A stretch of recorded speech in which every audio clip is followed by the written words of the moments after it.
I would just like to welcome Jonas again. Thank you. Glad that you could make it down here, and I'm me too. so thankful that you've actually come here first, haven't you? You've just jumped off the plane, right? Yeah, I got here this morning. You have said that you were working with some artists over here in the UK. Can you name a few names and tell me, who you worked with, how you found it, what songs you made, all that kind of stuff, so that the listeners can get a kind of background about where you're coming from? Well, this is my second album that's just come out. For the first album, I was also working with some people from here. Okay. There's an Australian girl who lives here called Nicola Quilter. Okay. Who I've been writing with for, I think, 7-8 years almost. Oh, wow. That's a long time. We wrote a lot of the material for the first album I did. Right, okay. I was also working with a guy called Mark Nelkin. Right, okay. He's written songs for. He was in New York actually when I met him, and he's in LA now. Right. Okay.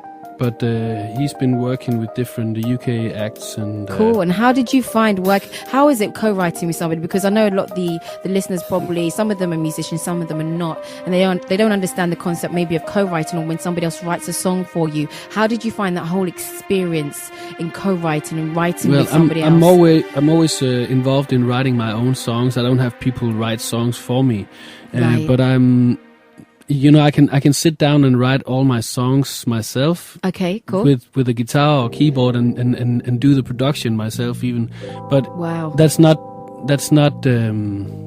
doesn't work for me. It doesn't bring me the same pleasure as when I'm working with other people. Okay. And one of the biggest the biggest pleasures for me of doing music is to write songs and to do it with other people, to try and find out where you fit in. Like you meet a person, and within a day, maybe you haven't met this person before, you just have an appointment to sit down one day and write a song together, and at the end of the day you have to come out with something finished. Very quickly you have to figure that person out and figure out how you fit in that collaboration, like what's his or her weaknesses or strengths, and how can you make that work together to create something. It's definitely a process, isn't it? And it's not necessarily something that can happen just like that. It can sometimes, but sometimes you've got to work at it. And sometimes it works and sometimes it doesn't, but it's what gives me most about making music. And you like performing, don't you? Yeah, I love performing. You didn't look too sure. No, I love performing, but that's not the main thing for me. Like a lot of people who get into music do it because they feel an urge to be in the limelight, or they be in the spotlight. You mean famous and glamorous, and they just like the attention. Yeah, I never really had that. To begin with, I was playing guitar and bass, and I liked to be in the back of the band, be a part of the music. And then eventually I got to singing, not because I really had an urge to, but because I was writing the songs in the band that I was in at the time. All right, okay. And our lead singer got kicked out, so the other guys in the band said, well, why don't you take over, because you've written the songs as it is. Wow. And you can sing them. So I sort of was pushed into that position, and I had to, get comfortable with that role, being at the center of all attention. Yes. And I didn't feel comfortable with it to begin with. Right, okay. But that's many years ago now. Many years ago. And you've got your guitar with you right now, haven't you? So we're going to hopefully hear you have a little strum and a little sing. And we have a competition. So listeners, guys, Jonas has a competition. He has a beautiful, I'm holding it in my hands now. Sorry, I just got to think of, I was talking about Mark Nelkin before. Yeah. And I was trying to think of who he had written songs with, and it's Corinne Bailey Rae. Wow. Her songs are beautiful. So you definitely have been blessed, and you feel blessed that you've been working with all these people, right? Yeah, well, for the new album, it's a whole bunch of other people. Kevin Mark Trail from here. Yes, I've heard of Kevin. I did a song with the late Lyndon David Hall. Hey, what's up, people? This is Jonas, and you're listening to uksoul.org's Kyra Simone on Aculco Radio.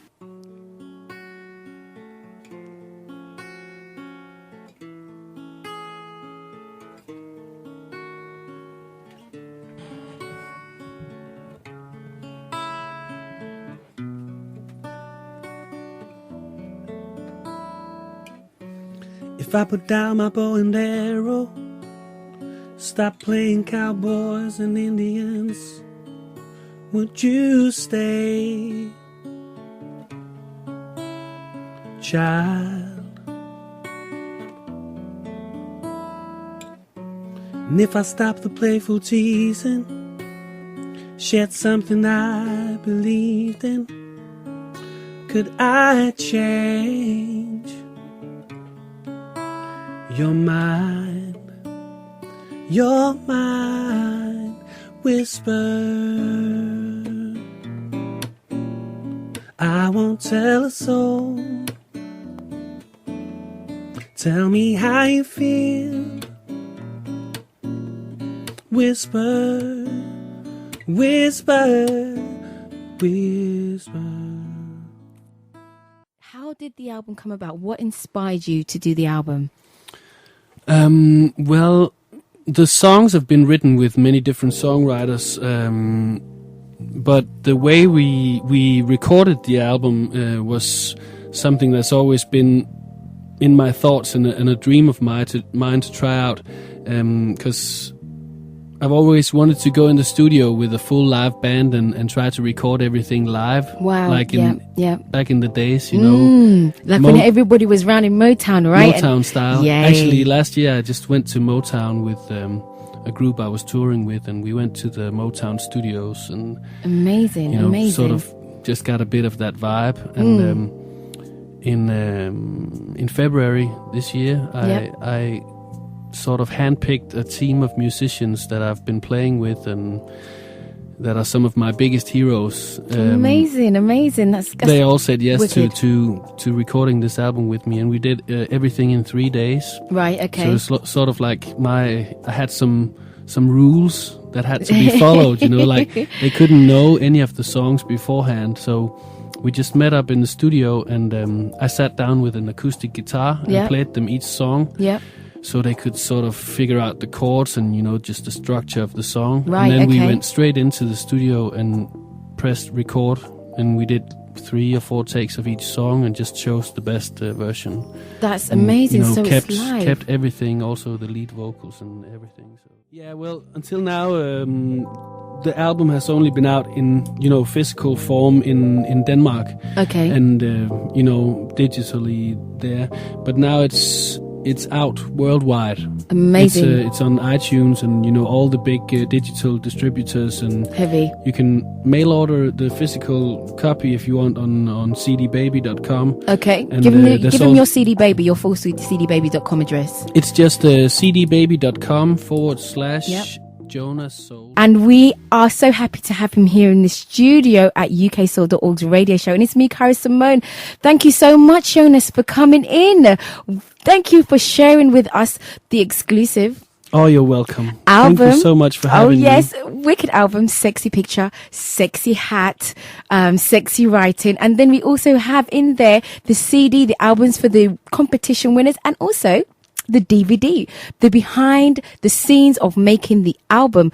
We are so thankful that you came in. We would like you just to quickly plug your next gig, if I can pull this right, and also your website so people can definitely go and check you out.